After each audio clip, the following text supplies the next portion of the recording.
Wow. This next guest has sold 14 million records around the world. That's a lot of records. He's basically R&B royalty. Trey Songz. How you doing, man? Very good. Welcome to Nairobi. Drop the stats, facts on him right quick. I could have gone on, Grammy nominated, won multiple it, awards, man. all of that. That's love. So man. great to see you. Welcome to Nairobi. Oh, thank you. So you came to Nairobi and had the perfect... Karibu. Sorry? Karibu. Karibu. I say it wrong? Yeah, you said I've it been right. saying it. Karibu. Okay, all right, cool. In fact, I was going to tell you that. I was saying you had the perfect, authentic Nairobi experience. So the only thing you need to learn is a bit of Swahili. Yeah, the thing about it is like, it's so many different African artists here. They teach me like so many languages. Like I'm learning Nigerian. It's like, and I'm eating these different meals. So I'm trying to obtain and keep the knowledge in. But it's difficult, man. It's a good thing. Teach me something. You went to a matatu, right? I did. Do you know how to say matatu? So Yeah, it's a strong T, not matatu. Matatu. Yes, matatu. Good. Yeah. So when you go into matatu, and the most common greeting is niaje. Yeah, that's what's up. Yes, that's what's up. Yeah. And then you say poa. Yeah, you say So poa, or you say wait, su. How you say when you say like cool? Cool. Sawa. Sour. Sawa. So Trey, niaje. Sour. Look at that. Poa. Poa. Sour. You're already a Kenyan. We can now give you Kenyan citizenship. I would like that. I need dual citizenship. America's kind of crazy right now. We'll get to that later. Let's start on the cool stuff now. Like all these great African artists you're working with, from all over the continent. What is that like? There's so much music happening here, so much good stuff. Man, you know, I'm actually in the process of like creating my album right now, and I've been engulfed in my own music and like, you know, kind of not even really listening to music outside of that. Like the only time I hear music is like that's outside of my own is if I'm somewhere public, because I'm studying and like really specifying on what I want my album to sound like. So to be able to step outside, like there are no features as of now on the album or anything. So like I said, I've been just really in my own bubble of music. So to come here and to be able to work with artists from all over the continent, as you said, and big stars. Right. You know what I They're mean? huge. Yeah. Like, you know what I mean? Nyashinsky from Kenya, Yemi Alade from Nigeria, all these other great guys. Yeah, you got Yemi, you got Nessa, you got, it's just amazing. MT as well. Like it's so many. I want to name them all, but it's to be able to come here and work on a level of collaboration that I haven't done in a while. Like I haven't been in a room full of artists and made music in a while in my own country. Right. You know, so you know, in the records that I have been on with multiple artists that I actually know and am friends with, we don't do them in the same room. You know, like it's a file sent here, it's a file sent there, it's a conversation later, like, oh, you killed it. But right here, you know, the creative process is happening all in a room, and that's not something that you find much in the music industry any much more, because everything's so digital. Right. How aware were you of African music before this? You've obviously worked with Wizkid before, but beyond that, have you had a lot of interaction with African music? I actually have. You know, I went to the MTV Awards in South Africa. Right. They're coming up again. Yeah, that was 2.5 years ago. Yeah. Having gone to South Africa some 4 or 5 times, even when I haven't done shows, like I was on my way to Asia one time and I stopped by because I had an incredible time there. Angola, Ghana, so many places I've been that I've had such great experiences with other artists. Right. You know, the thing about working is when you come somewhere so far away and your schedule's so planned out, like I know what I'm doing right now every day of my life until February. So if I go to a place and it's to do a show, I meet these incredible artists, we get each other's contact information, and I keep up with a lot of them, but the fact is we don't get to, this time is not encrusted for us to make this moment happen, like what you hear down there. What I was late, because guys, I was late for the interview, because I was so Just busy making music, man. Your apology accepted. If you know what you're doing until February, are there moments of spontaneity? Because your life is so planned. Yeah, my whole life is subject to change at any moment. That's the thing about everything's planned, but anything could change. That's kind of the best way to describe it. Things happen, whereas though I might have to cancel this and be here. You know, my grandmother actually, I made this commitment months ago. Right.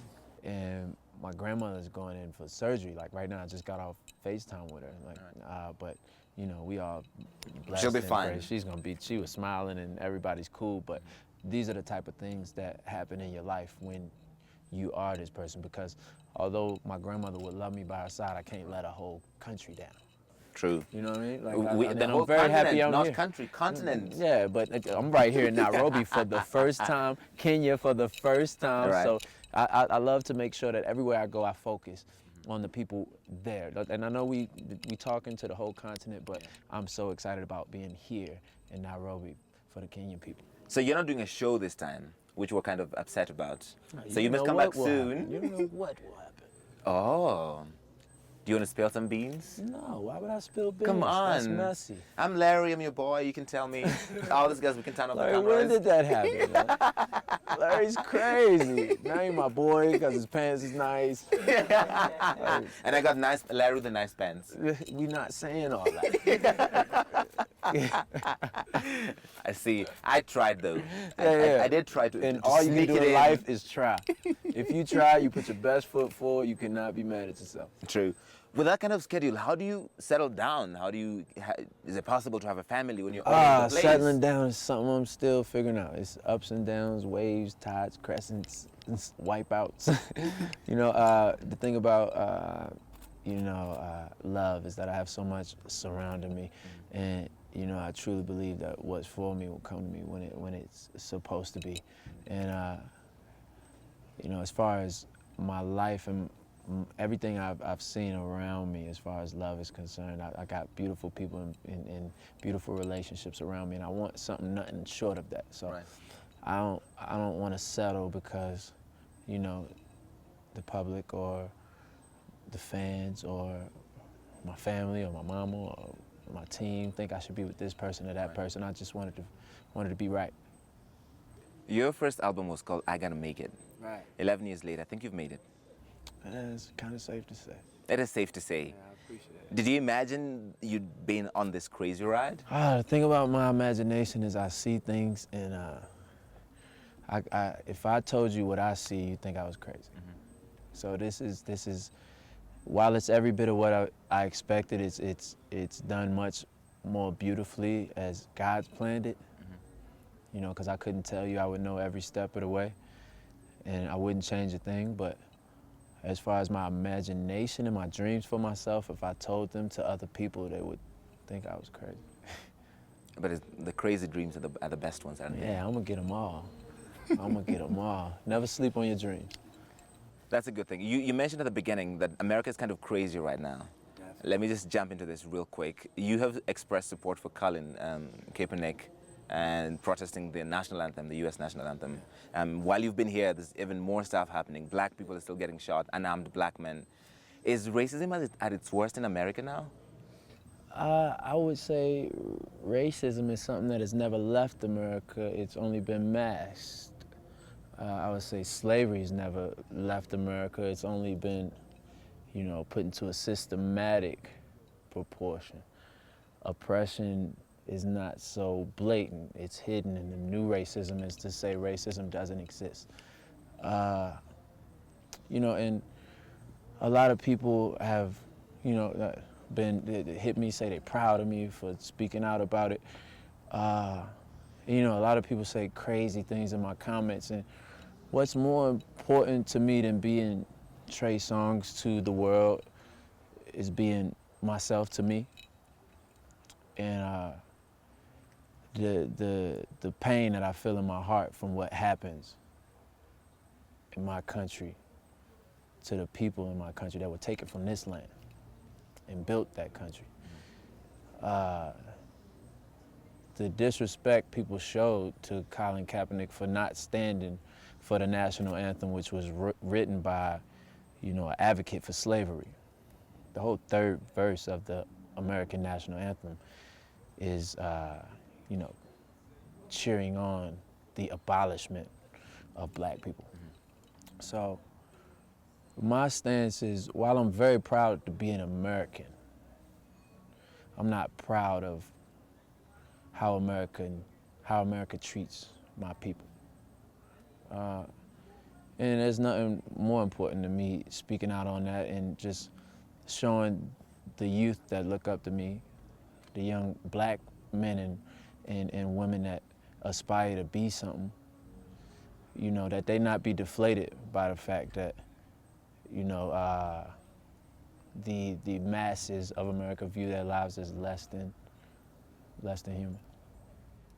When the Black Lives Movement, Black Lives Matter movement goes around, and there's a lot of criticism saying, no, all lives matter. And people say, no, you're missing the point by saying all lives matter. Do you agree? I definitely agree, because it's obvious that all lives matter. It isn't obvious that Black lives matter, because they're being taken out. Our lives are being taken away. We've been murdered for nothing, and nothing happens to anybody. Nobody goes to jail. People get paid leave. Some people get double what they made. Cops pull the trigger, kill a nigga. He's a hero. Stands true right now today. The rest of us in the world, we look at this and we're like, oh, they elected a black president, so racism is solved. Mm-hmm. It seems to have gotten worse under President Obama. No, I mean, camera phones have probably, I don't know, like the amount of people with cameras in their hands has multiplied, and the amount of viewings and the amount of episodes that this has happened being captured has multiplied. Right. I think trying to put all the responsibility, it's a lot of people putting responsibility and blame on my president because he hasn't spoken up for this or that, on this matter or that matter. But he's the best president we've ever had, and he can only change what he's changed thus far. I'm very proud of him. And, you know, the thing about being the president is it's United States, we don't have dictatorship. So every decision he wants to make, he cannot make without taking steps for that protocol to happen. All right, let's talk about more about the music. When is the album dropping? I don't have a date right now. Come on. Is it this year? I don't have a date right now. Is it next year? I don't have a date right I'm now. just going to keep, is it, say, June, July? I do not have a date at this very moment. I got a great album though. I'm very excited about it. We actually have some very, very great creative plans coming up for a release of music. I can't say when or where that'll happen, but. Okay, let's go through some 10 quick questions. One, musical influences. Who's your greatest musical influence? R. Kelly and Marvin Gaye. R. Kelly and Marvin Gaye. Favorite artist? Favorite artist? Yes. R. Kelly and Marvin Gaye. Favorite album? Just one. It can't be yours. Life After Death. Life After Death. All right. Favorite song? Do you have an all-time favorite song? What's going on? What is your go-to genre of music? If you're working out, if you're just chilling, what are you listening to? I actually work out to whatever's playing in the gym. My go-to music is, man, I play Bobby Caldwell, Isley Brothers, OJ's, Gap Band. Like I have like from the 70s to the 90s, early 2000s R&B, I would say. All right. Is there a new artist you're listening to right now that you like? I like a lot of them. I'm not listening to them. Greatest artist of all time? Do you have one? Michael Jackson. Michael Jackson. I can't disagree. Do you have a dream collaborator? Somebody you haven't worked with? Beyonce second. What? Beyonce. Wow, the queen. Do you have a dream collaborator? Somebody you'd like to work with but you haven't yet? Beyonce. Beyonce. Oh, we can't wait for that. Right. That would be crazy. that would be crazy. Okay. Do you have a music philosophy? What guides your music? Follow your heart. And finally, favorite lyrics? Favorite lyrics of all time? What? Yeah. This is hard. I believe the children are the future. Teach them well and let them lead the way. Show them all the beauty they possess inside. Let them. You can finish if you like. Show them a sense of pride to make it easier. Okay. Yeah, you may drop a mic. You can walk out now. Anytime. Thanks, You're guy. good to go. No, not yet. The interview's not over. Come back. He took it a bit too literally. Okay. You're not supposed to follow. It's supposed to look like I left. He's really fast. He was just like going with you. Final message for your Kenyan fans, for your African fans. That's it. For my Kenyan fans, it's although I have a few more days, it's been an amazing blessing to be here. I've been treated like family by everybody here. To my fans all over the continent, this is one place I'll never stop coming to. The sense of love, the sense of feeling at home. I get here, I get nowhere else. I've traveled all around the world, and you know, one of my goals is to go and see as many of my African fans as I possibly can. I love y'all. Awesome. Asante sana. It means thank you. You can say karibu. Karibu. You cut me off. Okay, let's listen. Karibu. Asante sana. Karibu. You're the absolute best. I appreciate you.